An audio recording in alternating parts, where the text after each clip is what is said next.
Good look at what Nanite does and how to work with it. Let's just go ahead and open a new blank project with starter content enabled. I just named it Nanite example. Alright, so we are in our blank project and we actually don't need this landscape. We can go ahead and get rid of that.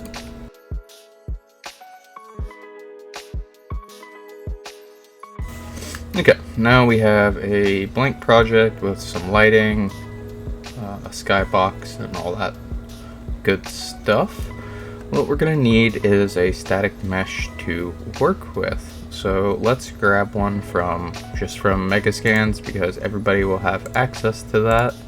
And it doesn't matter what mesh you use, really. Let's download this lump of snow. Let's get Nanite quality and download it. So how games, I guess, used to work, I'm not a super experienced game developer, but from my understanding, you would want a lot of objects to be low poly, and then you'd have your main objects to be high poly. So the polygon count really is the amount of detail generally in an actor or an object, a 3D model. And if you had every single object in your game, so like every tree branch, every wall, super high poly, your computer generally just couldn't render all of that, and it would result in a lower FPS, sometimes even an unplayable FPS. So Nanite, actually, we're going to take a look at what its benefits are and what its drawbacks are, but it helps us be able to use nearly all high poly models instead of having to mix and match high poly with low poly for efficiency reasons. We can just go out the gate, let's go everything high quality and not sacrifice graphical ability. So let's check our download here. Now that we have it downloaded, we're going to go ahead and add it to our project and go retrieve it from our Megascans 3D assets folder, and then we will have a static mesh once it loads in. We can go ahead and open that, and we can see that enable Nanite support is already checked. We're just going to uncheck that for the moment so we can do a little demonstration. And save that, and then we can exit it for now. The next thing we're going to do is go down to our console down here, our command line, and we are going to type stat FPS, and this brings up our FPS and our delay. And next we're going to type in stat unit. Now this brings up our draw delay and all the other information of where the delay is actually occurring from. So now we can bring our static mesh in. You can see we are at 120 frames. So let's go ahead and we're going to create a bunch of copies of this just to get started, because basically what we're going to try to do here is see how many we can have before we get to 60 FPS, or just below 60 FPS, because that's generally where people like to be at in a game. So there's 5. Now what we're going to do is copy these 5. If you hold down left Alt with your thumb and then drag with your mouse, you can duplicate like that as well. So now we have 10. You can see FPS is starting to drop now. Let's line this up a little better. Right. Now we have 20.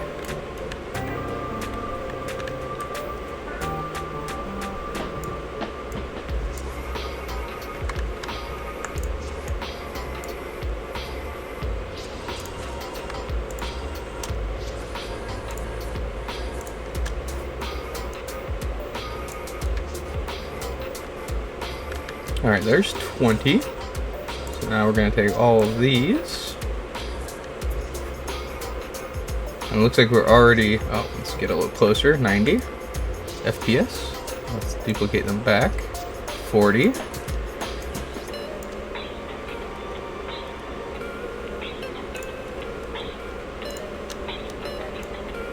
$60, 80, there's 100 of them, and our FPS is under 60. We're at 50, right under 60, about 60 to 40, 40 to 60, depending on where I view. And we have exactly 100 snow clumps that are very high poly, 8K textures. And we are on low settings here. So if I turn this on cinematic, it would definitely go down to 1 FPS and crash. So now, what we're going to do, and you can see all our prisms we have drawing, and you can see as soon as we have more prisms being drawn, our FPS crashes. And if we have less things in the screen, our prisms and draw count go down, our frames and FPS go up. And you can see the GPU and the draw time is what's eating our resources. So, let's see what happens when we enable Nanite. We're just going to go down here to press Apply Changes. Save.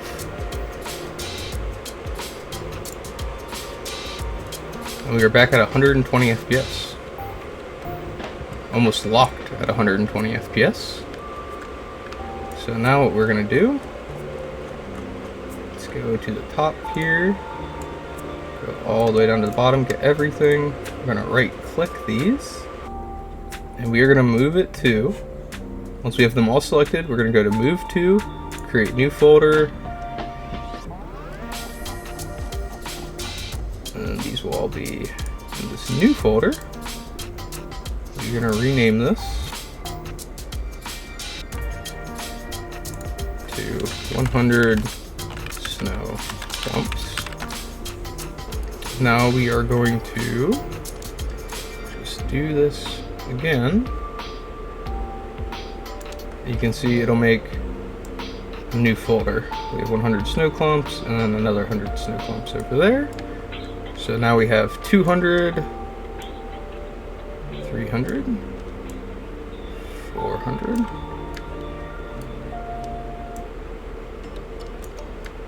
500, 600, 700, 800, 900, 1,000.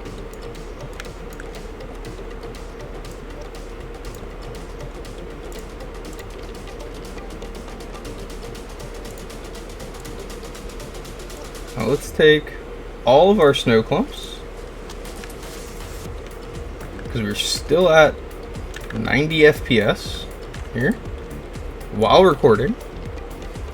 And we're just going to duplicate them again. 2,000, 3,000. A little bit of a drop there. We're at 80 FPS. 4,000.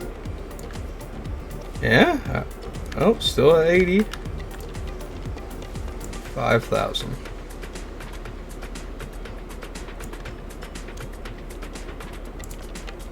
Still 100. Back up to 120 FPS. So you can see here, there's pretty much no drop off with the amount of objects. There's no lag. There's no anything. As long as we use Nanite to draw our objects, we can pretty much use as many high poly assets as we want, which is insane to me. The only type of static meshes we wouldn't want to use Nanite on are foliage. Nanite does not work well with leaves or any really thin type of static mesh that is seen from a bunch of different angles. So not good for foliage. Wouldn't want to use it for that. Great for surfaces, objects, walls, even something with a ton of little detail like this snowball or clump of snow, whatever, renders perfectly. Well, I hope this video taught you how and when to use Nanite for your project. and gives you an idea of maybe how many things you can put in one map or one render viewport at one time. If you were able to follow this and get Nanite working with your own static meshes, hopefully I have earned your like, comment, or subscription today. Alternatively, we also have a Patreon if that's more your style. Either way, I appreciate you guys for watching. Thank you very much. I'll see you in the next video.